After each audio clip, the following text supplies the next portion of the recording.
Hello friends, welcome back to my channel, you guys. Welcome back to another episode of the True Crime Diaries. Hello, long time no see, you guys. It has been 4 months, I think, since I've filmed last, and I really don't have any type of excuse. Or any good excuse, really. So you guys, I am sorry for being gone for 4 months. I know it's ridiculous. Today we are going to be talking about the tragic rise and fall of the very infamous, I should say, music producer Phil SPECTOR. If you've never heard of Phil SPECTOR, you will get to know him throughout this episode. So without further ado, you guys, let's go ahead and get right on into the case.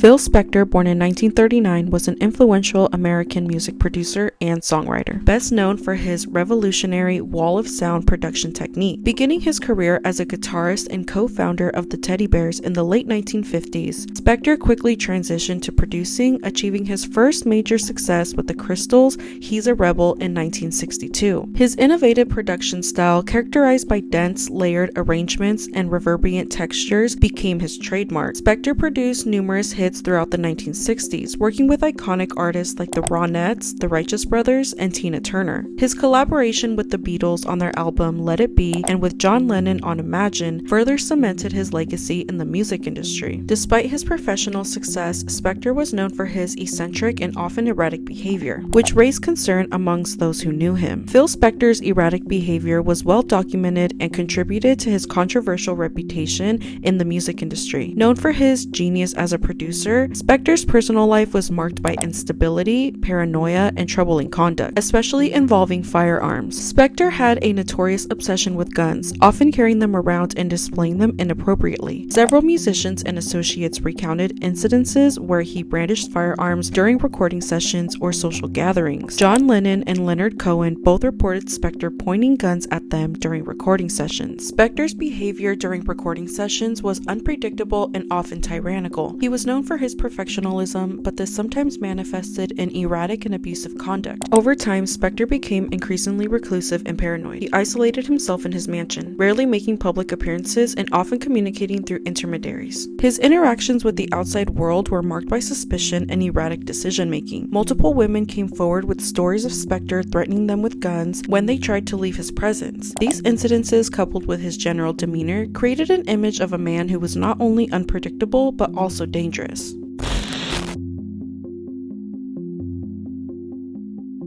On February 2, 2003, SPECTOR met actress Lana Clarkson at the House of Blues in Los Angeles, where she was working as a hostess. Lana Clarkson, born on April 5, 1962, was an American actress and model known for her work in B-movies and television during the 1980s and 1990s. She began her career with minor roles in the films such as Fast Times at Richmond High and Scarface. Clarkson gained significant recognition for her lead role in the cult classic Barbarian Queen in 1985, which established her as a prominent figure in the sword and sorcery genre. Despite her early success, Clarkson's career had slowed down by the late 1990s, leading her to take various jobs, including working as a hostess at the House of Blues in Los Angeles. This is where she would meet Phil SPECTOR. On the night of February 2, 2003, Phil SPECTOR and Lana Clarkson's path crossed at the House of Blues in Los Angeles. Clarkson was working as a hostess at the club's foundation room, a VIP area. However, their encounter didn't start off on a positive note. Allegedly, SPECTOR told Lana, quote, "Don't you know who I am? I'm Phil SPECTOR." She, not realizing, stated, "Well, Miss SPECTOR, you can't come in." She thought he was a woman because of the fact that he was petite with long hair. As one could imagine, this didn't go over too well and was a huge blast to SPECTOR's ego. It was reported that SPECTOR got visibly angry after this encounter with Lana and lashed out at her. He couldn't believe that someone would disrespect the successful and powerful man that he had become. Lana Clarkson got visibly upset and was greatly humiliated after being shouted at by SPECTOR. She attempted to de-escalate the situation by apologizing to SPECTOR and begging him for forgiveness. However, SPECTOR had no interest in smoothing things over. He wanted her to feel horrible about what she had done. The rest of the night, SPECTOR assigned Lana to be his waitress and tend to his every need. Despite her being very uncomfortable around SPECTOR and feeling terrible about upsetting him, she agreed to accompany SPECTOR back to his mansion after her shift had ended. In the early hours of February 3, 2003, police police were called to SPECTOR's mansion after his driver, Adriano de Souza, reported hearing a gunshot and witnessing SPECTOR emerge from the house with a gun, allegedly saying, "I think I just shot her." Inside the mansion, police found Lana Clarkson dead, slumped in a chair with a gunshot wound to her mouth. SPECTOR was arrested and later released on bail. The case went to trial in 2007, capturing intense media attention. They presented evidence from several women who testified that SPECTOR had previously threatened them with guns. Danny Smith, a retired homicide detective from the LA County Sheriff's Office, said, quote,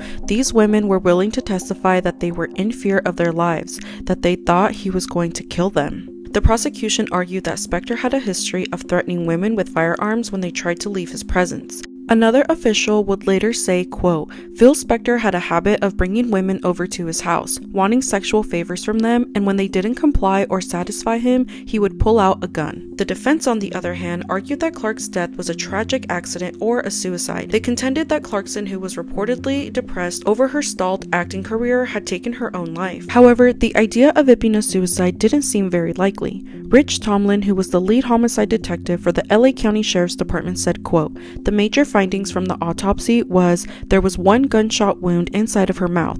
Where the gunshot was and how it was lodged, Lana died instantly. The bullet was in a downward angle. If you committed suicide, are you going to point the gun downward?" The first trial ended in a mistrial in 2007, when the jury deadlocked a 10-2 in favor of conviction. The case was retried in 2008, with both sides presenting their arguments once more. In the retrial, the prosecution reinforced their case with additional expert testimony and witnesses, while the defense maintained that there was reasonable doubt about SPECTOR's guilt. On April 13, 2009, the jury found Phil SPECTOR guilty of second-degree murder. He was subsequently sentenced to 19 years to life in prison. SPECTOR's defense team filed several appeals arguing procedural errors and issues with jury instructions, but all appeals were ultimately unsuccessful. The Phil SPECTOR murder case left a lasting impact on the music industry and the legal community. It highlighted issues related to celebrity justice, domestic violence, and the influence of media on high-profile cases. SPECTOR's conviction brought some closure to Lana Clarkson's family, who had long sought justice for her death. Phil SPECTOR served his sentence at the California Healthcare Facility in Stockton, a prison designed for inmates with medical and mental health needs. In January of 2021, SPECTOR died in prison due to complications related to COVID-19, closing a dark chapter in the history of rock and roll. It's safe to say that the Phil SPECTOR murder case is one of the most sensational and controversial legal dramas in recent history. So that is it for me today, you guys. Thank you so much for tuning in to another episode of the True Crime Diaries. I hope you enjoyed today's case coverage. Don't forget to like this video and subscribe to become a member of our little family we have here. If there are any cases in particular that you want me to cover, let me know in the comments down below. I will see you guys in the next video. Bye!